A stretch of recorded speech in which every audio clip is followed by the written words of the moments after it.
에베소서 1장 23절을 우리 함께 읽겠습니다. 시작. 교회는 그의 몸이니 만물 안에서 만물을 충만하게 하시는 이의 충만함이니라. 아멘. 이제 고린도전서 12장 12절부터 우리 27절까지입니다. 우리 12절, 13절을 교독하고 그리고 마지막 절 27절을 함께 읽겠습니다.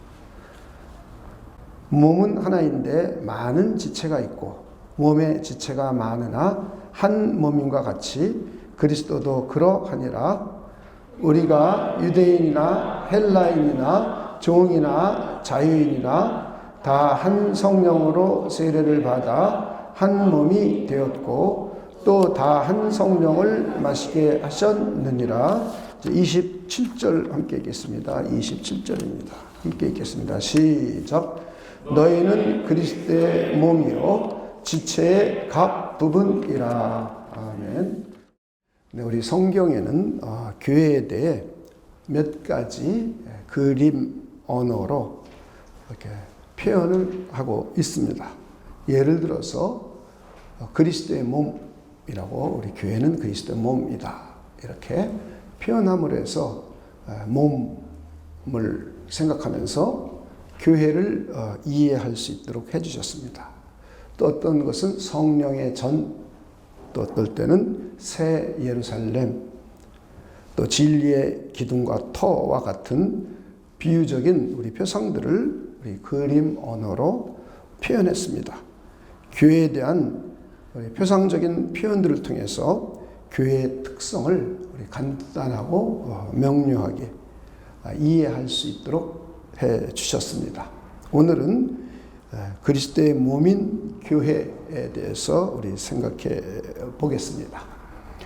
교회는 그리스도의 물리적인 몸이 아니라 영적인 몸입니다.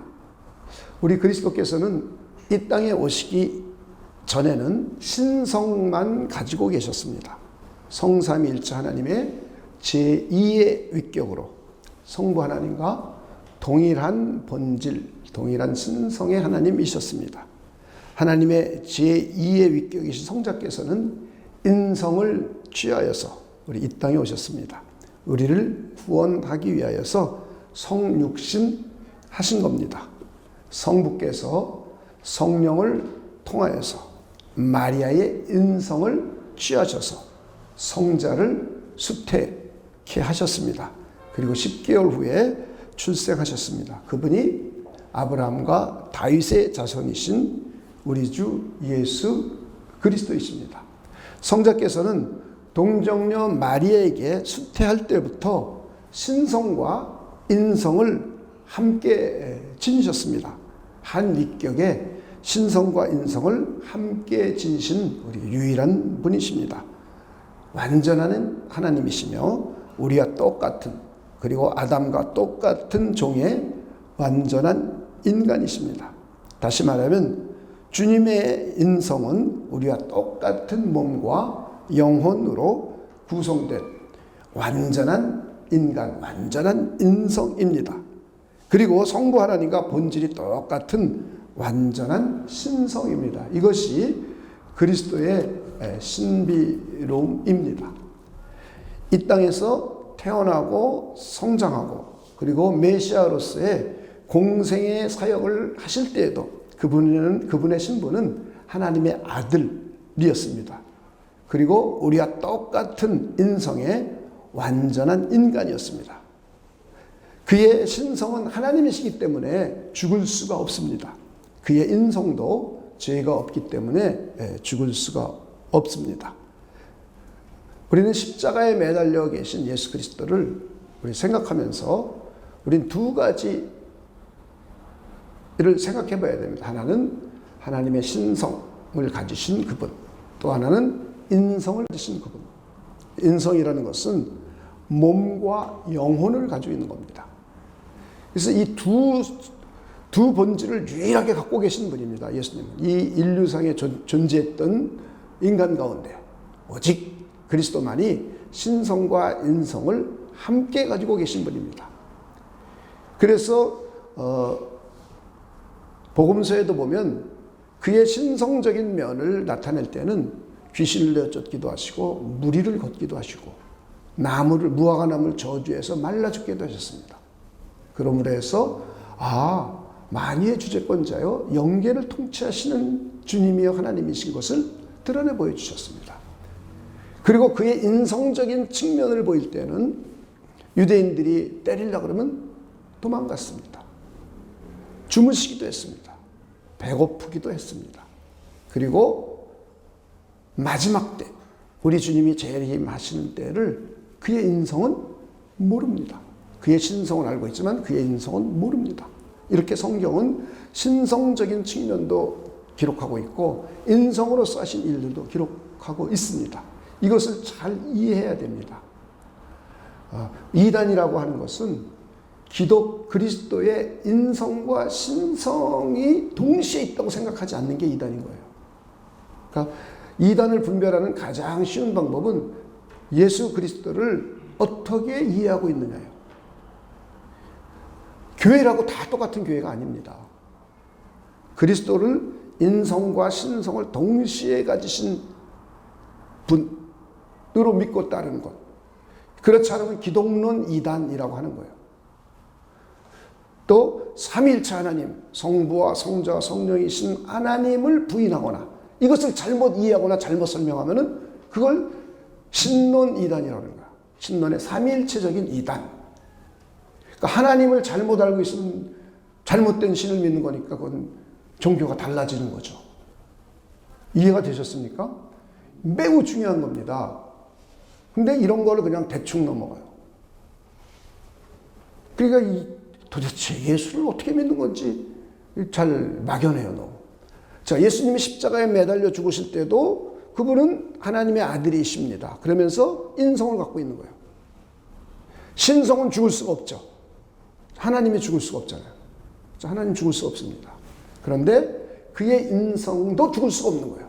왜냐하면 죄 때문에 죽을 수가 없습니다. 죄가 없으니까. 무죄하신 분이니까. 그런데 로마법에 의해서 사형 집행을 당하는데 실제로 로마법의 사형 집행이 당할 때 죽게 되는 것은 저와 여러분의 죄가 그에게로 전가된 겁니다. 그래서 그의 인성이 우리의 죄를 짊어지게 된 거예요. 신성은 우리의 죄를 짊어질 수도 없고 짊어져도 죽질 않죠. 근데 인성은 우리의 죄를 짊어지시니까 죽게 되는 겁니다. 그래서 죽을 때는 우리와 똑같아요. 그의 인성은. 영혼은 낙원으로 가는 거예요.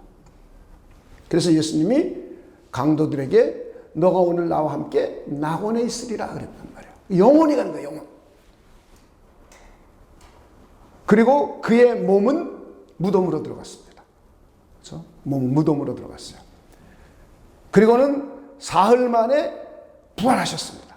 이 부활은 자기 스스로 부활할 능력도 있고 성부께서 부활시키시고 그 안에 계신 성령께서 부활시킨 거예요. 삼위일체 하나님이 부활시키신 거예요. 몸이 부활해서 몸이 우리와 같은 몸이 아닌 썩어지는 몸이 아니라 강한 몸, 거룩한 몸으로 부활했어요. 그리고는 낙원에 있던 영혼과 다시 만났어요. 그래서 완전한 인성을 가지신 거예요. 부활한 몸과 영혼을 가지신 완전한 인성, 거기에다 플러스 신성을 동시에 가지신 거예요. 그런 상태로 다시 40일 동안 제자들에게 나타나셔서 하나님의 나라를 가르치셨어요. 그리고는 성령을 받으라 하시고 난 후에 40일째 되는 날 제자들이 보는 앞에서 승천하셨어요. 저 몸을 그대로 가지고 승천하셨어요. 그러면서 뭐라고 말하셨냐면 간 모습 너희들이 본 모습 그대로 다시 오시리라 그랬어요. 다시 오실 때는 부활한 몸을 가지고 오시는 거예요. 부활한 몸과 그래서 부활한 몸을 가진 인성과 신성으로 오셔서 그때는 심판의 주님이 무시무시한 분입니다. 그때는 초림은 우리의 구원의 주님, 은혜의 주님으로 오셨지만은 재림 시에는 심판의 주님으로 오시는 겁니다. 그래서 성경은 인자됨을 인하여서 하나님께서 심판하는 권세를 주셨다 그랬단 말이에요. 그래서 이 주님께서는 이제 지금 어디에 계신 거냐 하면 하나님의 우편에 계신 거예요. 다시 말하면 그리스도의 물리적인 몸은 지금 하늘에 계십니다. 하나님의 우편에. 그런데 오늘 우리의 본문은 교회를 향하여 그리스도의 몸이라고 계시하고 있어요. 그래서 우리는 교회는 그리스도의 물리적인 몸이 아니라 교회는 그리스도의 영적인 몸입니다. 여러분 이걸 먼저 잘 이해하셔야 돼요.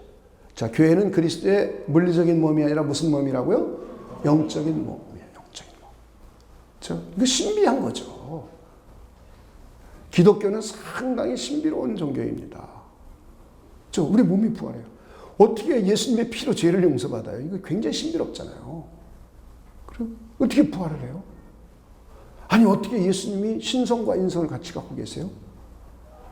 아니 어떻게 이 세상에 주님의 영적인 몸인 공동체를 만들 수가 있어요? 이 땅에 그리스도의 영적인 몸을 창설하신 겁니다. 자, 그렇다면 어떻게 영적인 몸을 창설하셨는지를 한번 성경에서 찾아보겠습니다. 오늘 우리가 읽었던 본문입니다. 오늘 우리가 읽었던 본문 12장 12절 13절입니다. 몸은 하나인데 많은 지체가 있고 몸의 지체가 많으나 한 몸임과 같이 그리스도도 그러하니라. 우리가 유대인이나 엘라인이나 종이나 자유인이나 그 다음부터 읽어봅시다. 시작. 다 한 성령으로 세례를 받아 한 몸이 되었고 또 다 한 성령을 마시게 하셨느니라. 아멘. 자, 어떻게 주님의 영적인 몸을 이 땅에 창설하셨냐 하면 하나님의 성령의 세례를 통해서 이 세상에 그리스도의 영적인 신비한 몸을 이 세상에 이 땅에 창설하신 거예요. 자, 요거를 여러분들이 잘 이해해 주셔야 합니다. 우리 다시 한번 교회에 대해서 차근차근 한번 생각해 보겠습니다. 우리 교회는 영원전에 하나님의 택함 받은 사람들의 모임입니다. 여러분 이렇게 믿으십니까? 두 번째, 교회는 하나님의 부르심을 받은 사람들의 모임입니다. 여러분 이렇게 믿으십니까? 영원전에 하나님의 택함을 받은 사람들을 현세 하나님께서 성령을 통하여 부르셨습니다. 그리고 그들에게는 구원의 효과가 나타났습니다. 이렇게 성령의 유효적인 부르심을 받은 사람들의 모임을 교회라고 하는 겁니다. 그런데 이런 사람들에게는 특징이 있어요. 특징. 예수 그리스도를 믿고 신앙을 고백합니다. 베드로처럼 주는 그리스도시요 살아계신 하나님의 아들이심을 믿고 고백합니다. 여러분도 베드로처럼 믿고 고백합니까? 네, 우리 함께 한번 해볼까요? 우리 한번 해봅시다. 시작. 주는 그리스도시요 살아계신 하나님의 아들이십니다. 한 번만 더 해볼까요? 시작. 주는 그리스도시요 살아계신 하나님의 아들이십니다. 그러면 하나님 영광 받으세요. 그러니까 우리가 하나님께 영광 돌리는 수단은 여러 가지가 있지만 아주 단순합니다. 입을 모아서 가정에서도 부부가 주는 그리스도시요 살아계신 하나님의 아들이십니다라고 예수님을 향하여 신앙을 고백하면은 하나님이 영광 받아주시는 거예요. 저는 여러분 가정에서도 자주 하시는 분들이 되시길 주님의 이름으로 축원을 드립니다. 영원전에 하나님의 택하심을 받았고 현세의 성령의 유효적인 부르심을 받은 사람들은 특징이 있습니다. 예수 그리스도를 믿고 신앙을 고백합니다.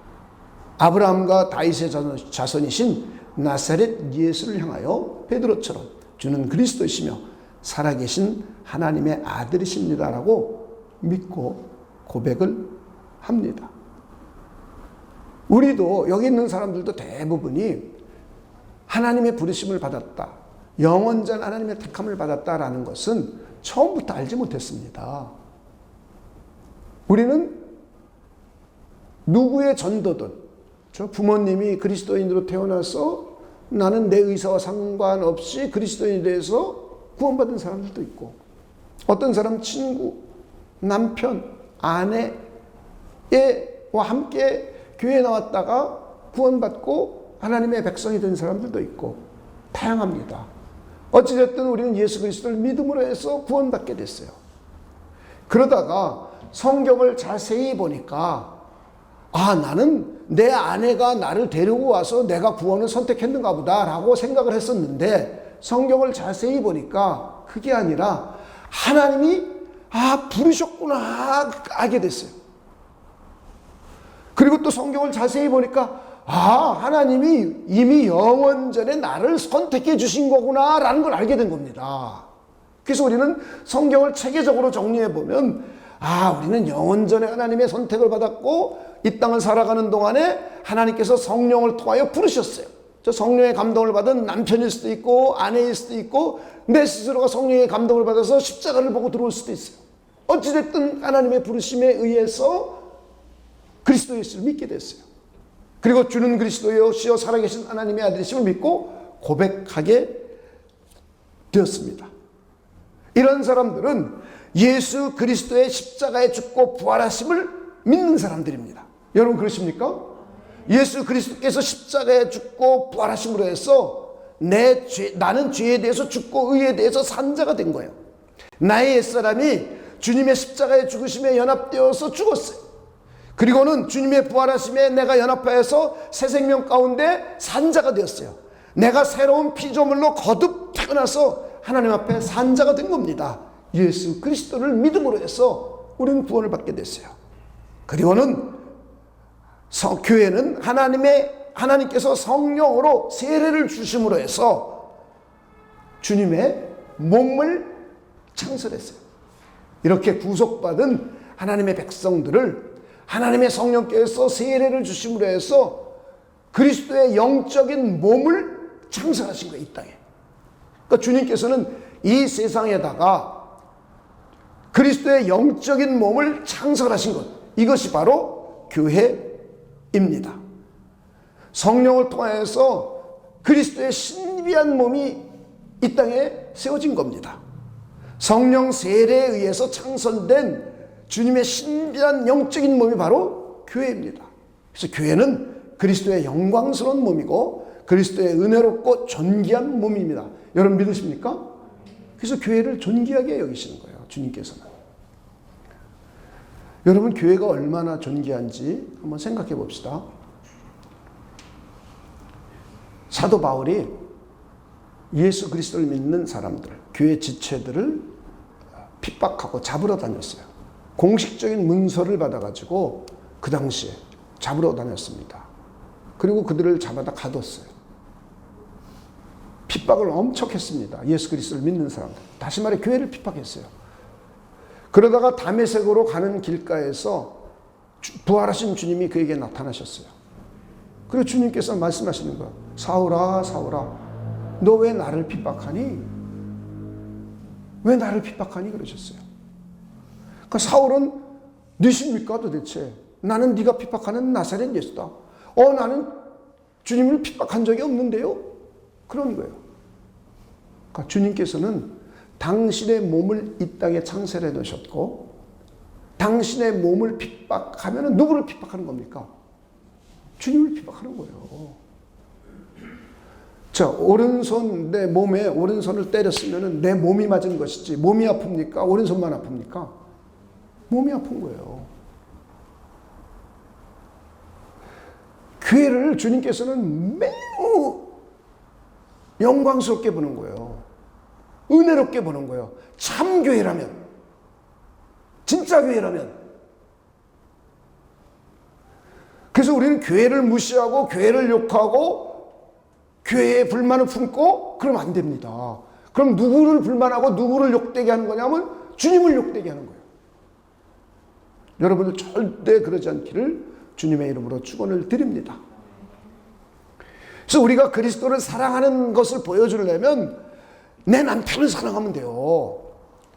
내 남편이 주님의 지체란 말이에요. 교회의 몸이란 말이에요. 몸주의 지체잖아, 한 지체. 그죠? 그러면 내가 내 남편을 사랑해주면 주님을 사랑하는 것 똑같은 효과가 나타난단 말이에요. 내 아내를 귀하게 여기고 존귀하게 여기면 주님을 귀하게 여기고 존귀하게 여기는 거랑 똑같은 겁니다. 그래서 그리스도인들이라면 이런 것을 이해하고 이런 것들을 여러분의 삶에서 적용해 가야 되는 거예요. 그래야 여러분들이 그리스도께서 원하시는 아름다운 가정, 행복한 가정, 하나님이 원하시는 복된 가정을 그래야 만들어가는 거예요. 근데 세상 사람들과 똑같은 사상을 가지고 부부 생활을 하니 이게 행복한 가정이 되겠습니까? 그러니까 교회에 대한 바른 이해만 해도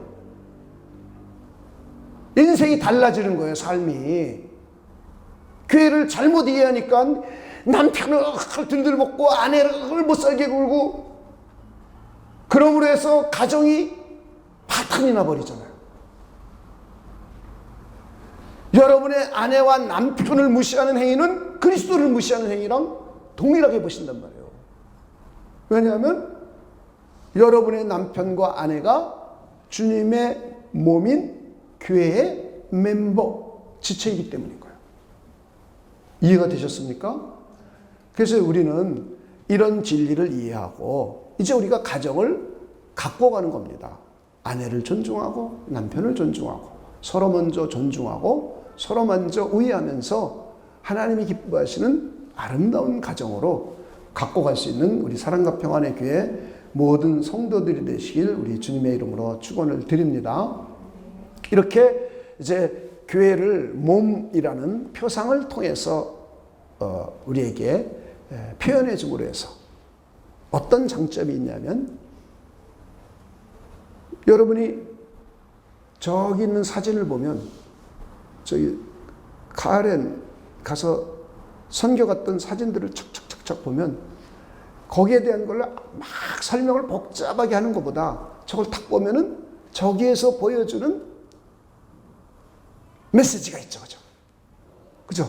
여러분들이 영화의 포스터를 딱 보면 영화가 어떨 것이다 알 수 있잖아요. 이런 것처럼 하나님께서도 성경에 그런 그림 언어를 통해서 복잡한 내용을 단순하게 이해할 수 있도록 해주신 거예요. 물론 성경은 만화처럼 그림을 그려놓진 않았죠. 언어로 풀어놨죠. 그죠? 오늘 우리가 읽은 고린도전서 본문도 고린도 교회를 글로 표현해 준 거예요. 글로. 그죠? 몸으로 표현해 준 거예요. 몸으로. 그래서 교회는 바로 몸이다 하면서 이걸 가지고 교회가 어떤 특성이 있는지를 우리에게 깨달아 알 수 있도록 해 주셨습니다. 자, 이제 우리는 교회, 몸에 비유한 교회의 이 표상을 통해서 한번 몇 가지 살펴보겠습니다. 자, 몸이 하나입니까? 둘입니까? 하나예요. 그러니까 교회는 몇 개다? 하나예요. 그러니까 이 세상의 교회는 몇 개다? 하나예요, 하나.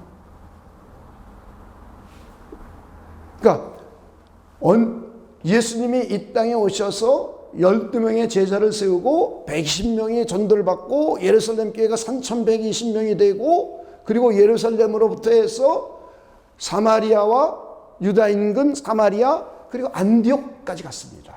그리고 로마 제국으로 갔어요. 그러다가 시간이 지나면서 유럽 지역으로 갔어요. 그리고 중세교회를 거쳤어요. 그리고는 이제 영국 이런 데를 거쳐서 미국으로 갔어요. 그리고는 대한민국으로 들어왔어요. 그래서 교회가 세워졌어요. 지금도 교회는 계속 세워져요. 그런데 이 모든 교회는 하나님의 눈에는 몇 개다? 하나예요, 하나. 몸이 하나란 말이에요. 몸. 하나예요. 그렇다고 우리는 말할 때 역사 속에서 이게 모든 교회가 하나입니다. 그런데 거기는 진짜 교회도 있고 가짜 교회도 있는 거죠. 그러니까 우리들끼리 보는 교회, 우리 눈에 보이는 교회예요. 가시적으로 우리 눈에 보이는 것은 진짜도 있고 가짜도 있는 거예요. 그러나 우리의 눈에는 안 보이지만 하나님의 눈에는 진짜 교회만 보이는 거예요. 참 신자들, 진짜 하나님의 택함을 받고 진짜 하나님의 부르심을 받고 진짜 믿음의 고백을 하는 사람들, 구원 얻는 믿음의 고백을 한 사람들, 하나님의 성령으로 세례를 주셔서 한 몸을 이루게 한 진짜 교회가 있단 말이죠. 우리는 몰라요, 그죠? 그러나 오직 하나란 말이에요. 그리스도 예수를 믿고 십자가의 대속의 죽음을 믿고 하나님의 성령에 의해서 한 개의 몸을 창설하신 거예요. 그래서 교회는 몇 개다? 하나. 자, 그런데 한 개의 교회에게는 몸은 하나지만 지체가 많습니까? 적습니까? 많죠. 그죠? 코, 눈, 입, 귀, 발, 손 다 있어요. 그래서 다양해요. 그래서 교회는 다양한 사람들이 모여서 통일된 하나의 공동체를 이루는 거예요. 이게 교회예요. 자, 그래서 고린도전서 12장 12절부터 14절까지만 다시 한번 읽어봅시다. 몸은 하나인데 많은 지체가 있고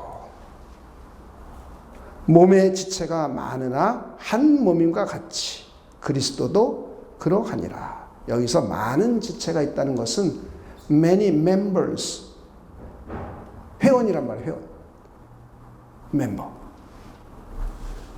그러니까 교회는 몸은 하나인데 멤버가 많아요, 적어요? 많아요. 그러니까 여러분 멤버의 멤버 아니에요. 우린 다 멤버들이에요. 교회 멤버들. 그러니까 몸으로 말하면 지체들이에요. 우린 전부 지체들. 그래서 한 몸을 이루는 거예요. 개교회도 그렇고 개교회를 넘어서 또 하나의 유일한 교회, 유일한 하나의 교회. 멤버가 무수히 많은 거예요. 무수히 많은 거예요.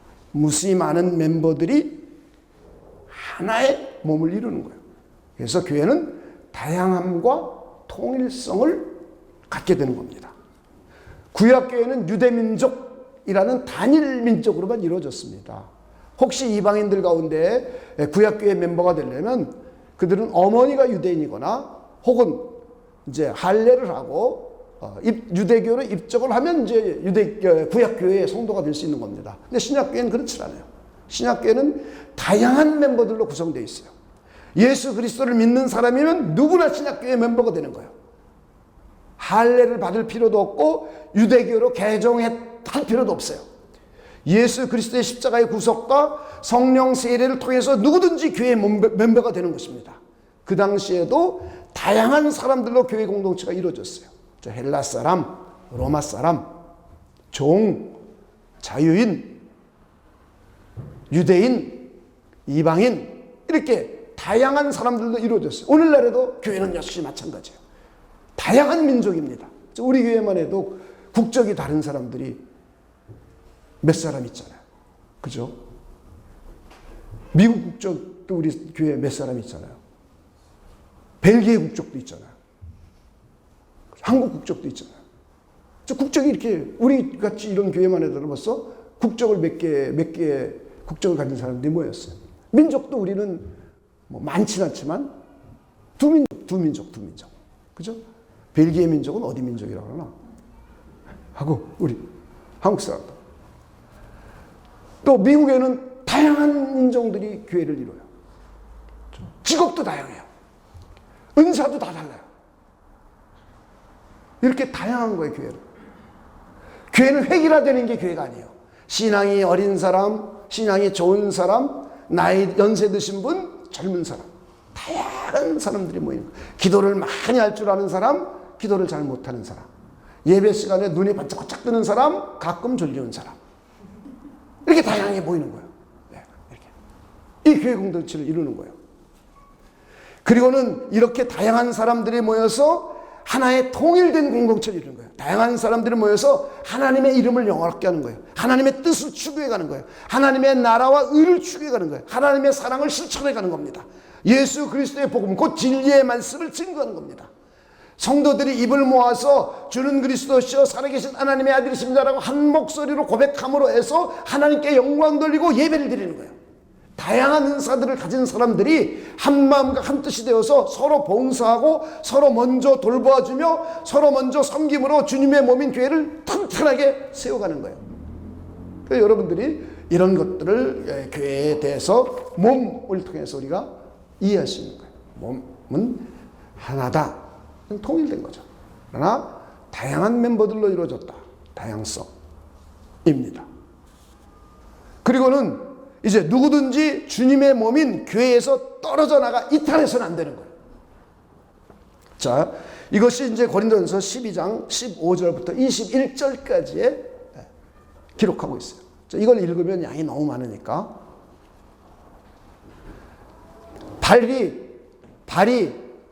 발도로 너는 내 몸 아니야. 눈이 귀도로 바깥으로 이렇게 나와 있으니까 너 몸 아니야. 몸 아니면 뭐예요? 떨어져 나가라는 거죠. 그죠? 그러면 안 된다는 거예요. 몸에는 귀도 있고 코도 있고 눈도 있고 손가락도 있고 머리카락도 있잖아요. 머리카락. 이게 다 골고루 있어서 하나의 몸을 이루는 겁니다. 그런데 이 몸에서 떨어져 나가면 안 되는 거예요. 그래서 이건 우리 떨어져 나감을 두 가지로 생각해 볼 수 있어요. 사람들이 교회를 못 나오게 하는 수도 있죠. 그죠? 부담스러운 다른 지체를 향하여 교회를 떠나라. 이럴 수도 있는데 그러면 안 된다는 거예요. 목사나 장로 이런 분들이 교회를 시끄럽게 하는 성도가 있을 수 있잖아요. 또 어떤 때는 죄를 지어서 교회를 어지럽힐 수 있는 사람도 있잖아요. 그렇다고 해서 그 사람들을 너희들이 이제 교회에 나오지 마, 교회를 떠나 이래서는 안 된다는 거예요. 왜냐하면 그들이 진정으로 구원받은 참신자라면 하나님께서 원하셔서 그들을 주님의 몸의 지체로 세워주셨기 때문에 인간들이 그를 교회를 떠나거나 나오지 말아라 할 수 없다는 거예요. 그렇지 않으면 이렇게는 할 수 있는 거예요. 그 사람이 죄를 짓거나 심하게 나쁜 짓을 했으면 교회가 그를 불러서 권면하는 거죠. 이러지 말라고. 그렇죠? 이것은 하나님이 기뻐하는 일이 아니니까 그러지 말라고 그러고, 또 어떤 때는 교회가 이걸 때문에 징계위원회를 열고 해서 질의를 합니다. 근데 질의라는 것은 벌 주는 게 목적이 아닙니다. 질의라는 것은 그 사람의 신앙을 다시 회복시켜 주는 게 목적이에요. 잘못됐으면 일깨워주고, 하나님의 말씀에 의해서 잘못됐으면 일깨워줘서 그의 양심이 가책을 받고 회개하게 하는 거예요. 회개하고 믿음을 새롭게 다시 갱신해서 하나님 앞으로 다시 나와서 신실한 신앙인으로 성장하게 해주는 거란 말이죠. 이게 진리의 목표란 말이에요. 그래서 잘못한 사람들에게는 이렇게 치리는 할 수 있으나 그 사람들은 나오지 말아라 라고 할 수는 없는 거예요. 그래서 여러분들이 이런 것들을 잘 이해해 주시기를 바랍니다. 두 번째는 자기 스스로 교회 공동체를 떠나거나 이탈해서도 안 돼요. 우리가 신앙생활을 하다 보면 교회가 마음에 안 들거나 또는 다른 지체가 나에게 부담을 주고 힘들게 해서 내가 교회를 떠나야지 하고 이탈하고 떠나려는 사람이 있어요. 그래도 안 된다는 거예요. 혹시 그 교회가 이단이라면 빨리 떠나야 되겠죠. 그러나 정통교회라면 교회가 마음에 안 든다거나 타인과 갈등이 생겨서 교회를 함부로 떠나서는 안 되는 거예요. 본인이 섬기는 교회가 진짜 참교회라면 함부로 교회를 이탈하거나 떠나서는 안 되는 거예요. 우리가 이제 진짜 교회, 참교회가 뭔지라는 것을 앞으로 이제 해나갈 겁니다. 이것을 종교개혁이 일어나고 난 후에 교회들이 모여서 진짜 교회는 어떤 표지가 있는가, 어떤 마크가 있는가를 그들이 성경을 통해서 탐구하기 시작했어요. 그래서 그 부분도 이제 앞으로 한 달쯤 후에는 다를 겁니다. 진짜 교회인가, 가짜 교회인가. 하나님이 보는 진짜 교회.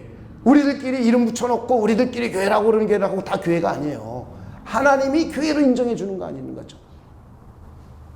근데 이런 거 굉장히 중요한 일인데 현대교회는 전혀 이런 걸 생각은 안 해요. 이게 종교개혁이 일어나고서 매우 중요한 주제였습니다. 왜냐하면 교회관이 잘못돼서 사람들이 중세교회가 얼마나 고통을 당했습니까?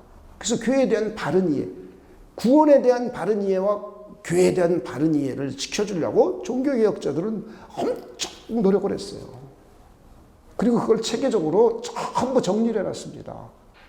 근데 이런 건 전혀 배워볼 때도 없고 배우지도 않고 가르쳐주지도 않은, 이게 참 심각한 거죠. 그러니까 교회가 자기 멋대로 발전이라고 볼 수 없죠. 변형되어 오는 거죠. 그러면 안 되죠. 그죠? 우리가 그런 걸 잘 이해해야 합니다. 앞으로 이제 한 몇 주 있으면 그 부분을 자세히 다룰 겁니다. 교회의 표지라는 주제를 다룰 때 이 부분을 세세하게 다룰 겁니다. 어찌됐든 그 교회가 진짜 교회라면 자기 마음대로 이탈하거나 떠나서는 안 되는 거예요. 근데 최근 한국 교회에 이상한 기현상이 일어나고 있죠. 가나안 성도라는 이상한 용어까지 나왔어요. 아니 실제로 교계에서 그 단어를 쓰고 있어요. 학자들도 가나안 성도라는 단어를 쓰고 있습니다. 200만? 자기가 성도래, 자기가 교회래. 그건 착각하는 거죠. 착각. 자기 마음에 드는 교회가 없다는 거예요. 이 세상에 자기 마음에 드는 교회가 어디 있어요? 교회가 자기 마음에 들려고 교회인가? 하나님이 이 세상에 그리스도의 몸을 인간들 마음에 들려고 만드셨는가? 하나님의 뜻을 이루려고 만드셨죠. 그러니까 이 생각 자체가 이게 완전히 잘못된 생각인지도 모르는 거예요. 교회는 주님의 몸이잖아요. 주님의 몸을 왜 만들었어요? 그리스도의 영광을 위해서 만들었단 말이에요. 하나님의 뜻을 위해서 만들었단 말이에요. 그런데 자기 마음에 안 든대, 교회가. 그리고 집에서 인터넷으로 예배 드리면 된대.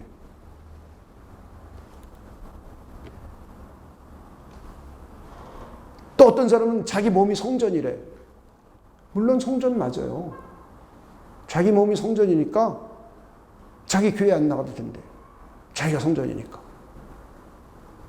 만인 제사장 시대니까 그냥 자기 혼자 그냥 막 예배 드리면 된대. 이거 다 잘못된 생각이에요. 잘못된 생각.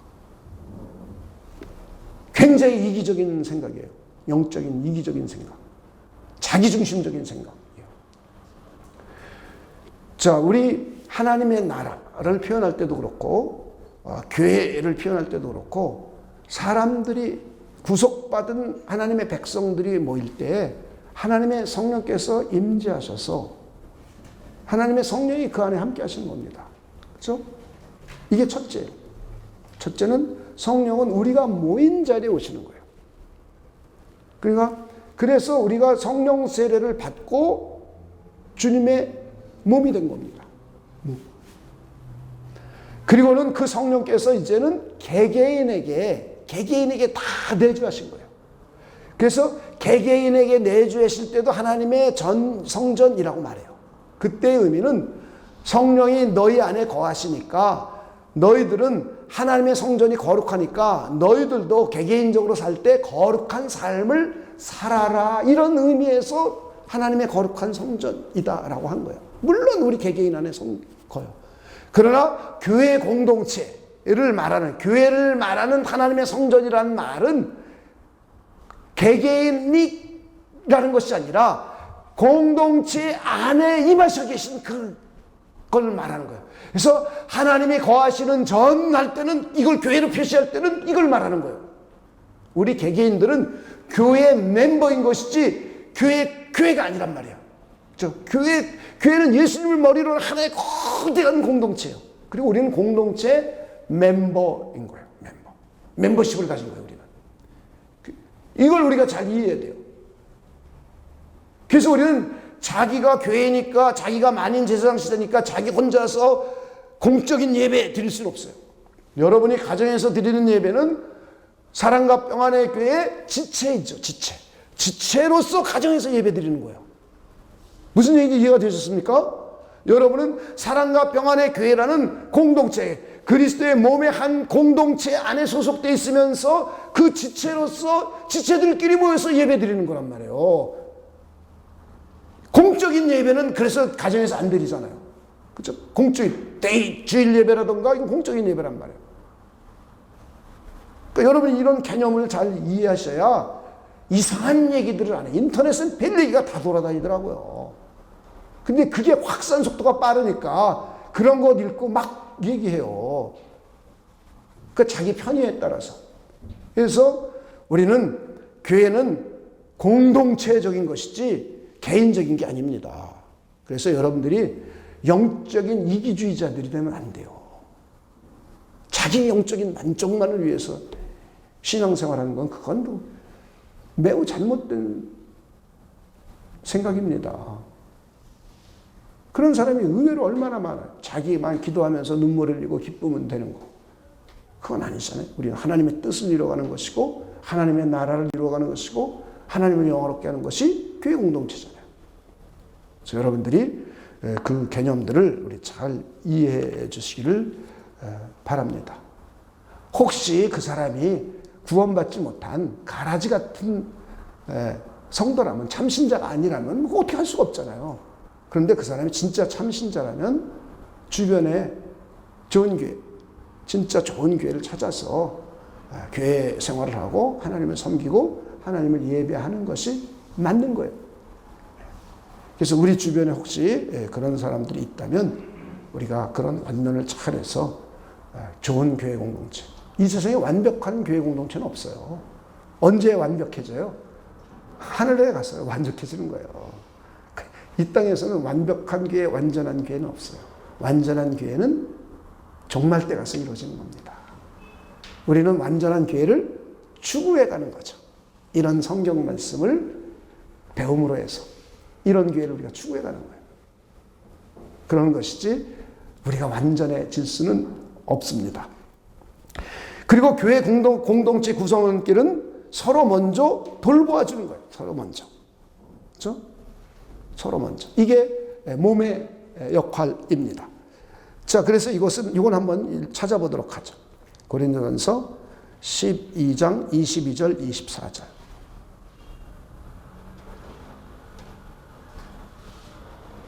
22절 23절만 읽을까요? 그뿐 아니라 더 약하게 보이는 몸의 지체가 도리어 요긴하고 우리가 몸에 덜 귀히 여기는 그것들을 더욱 귀한 것들로 입혀주며 우리의 아름답지 못한 지체는 더욱 아름다운 것을 얻으리라.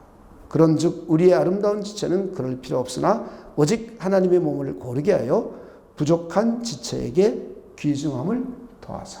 그래서 우리가 제일 먼저 해야 될 일은 뭐냐면 나보다 연약한 지체를 귀히 여기는 거예요. 우리 나보다 연약한 지체. 이게 우리가 제일 먼저 해야 될 거예요. 자, 우리 몸에서 저를 봐주시기 바랍니다. 미남이죠?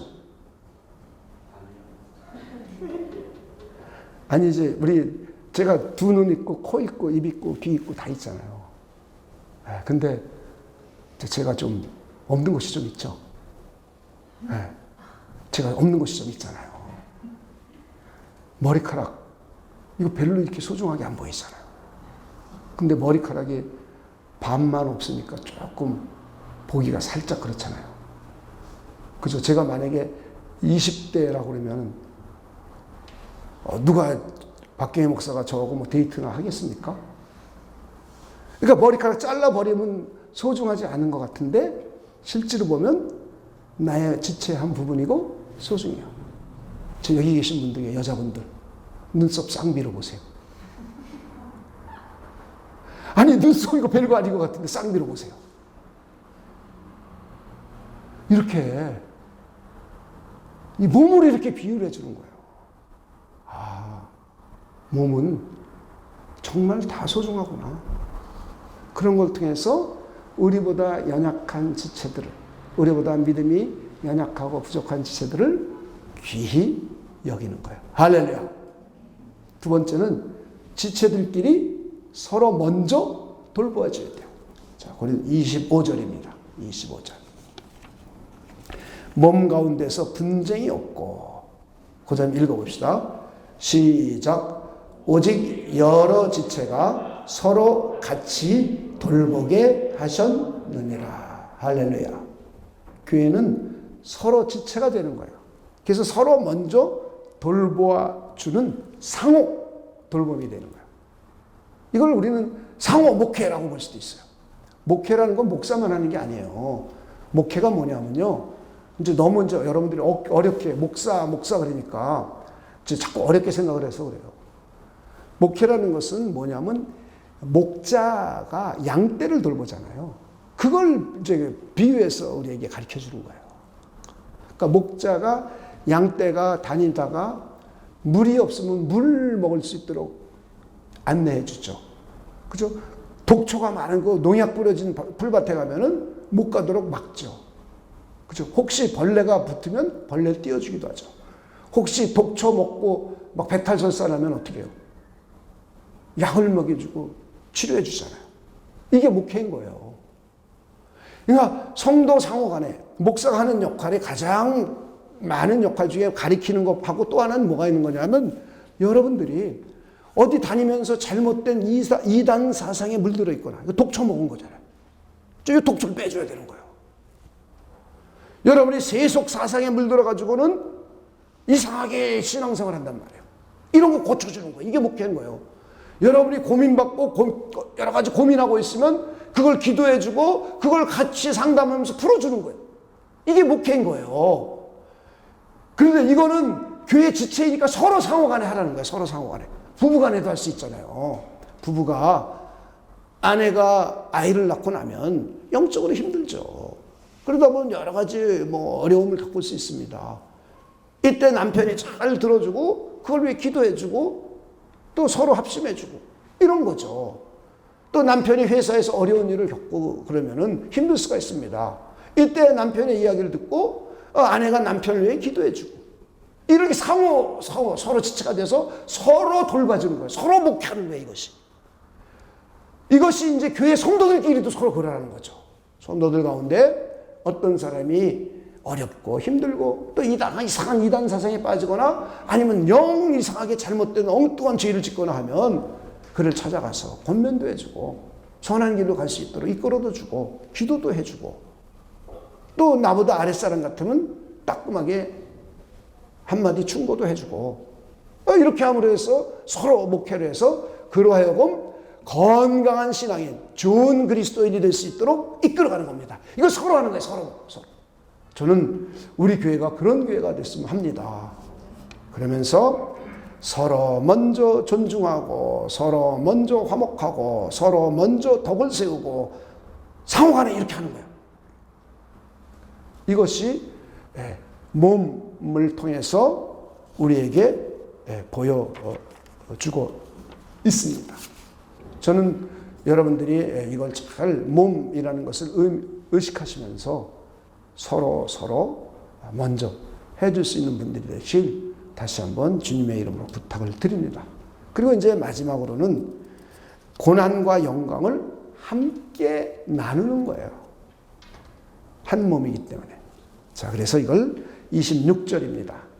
만일 한 지체가 고통을 받으면 모든 지체가 함께 고통을 받고 한 지체가 영광을 얻으면 모든 지체가 함께 즐거워하느니라. 진정한 교회라면 한 지체에게 영광스러운 일, 기뻐하는 일이 생기면 함께 기뻐해 주는 겁니다.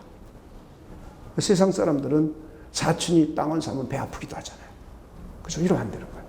교회 공동체는 우리 지체가 땅을 사거나 우리 지체가 좋은 일이 생기면 축하해 주고 배 아파하면 안 돼요. 그건 세속적인 방식이란 말이에요. 우리가 만약에 배 아프면 당장 회개하고 기도해야 돼요. 그런 사람이 되는다. 오히려 잘된 사람을 축하해주고 그러면서 함께 기뻐해주고 그래서 기쁨이 배가 되는 거예요. 저는 우리 교회가 그럴 수 있기를 바랍니다. 또 어떤 때는 어떤 사람이 참 어려움을 겪을 수 있잖아요. 함께 아파해주는 거예요. 함께 아파해주고 아픔을 함께 치유하는 겁니다. 같은 몸이니까.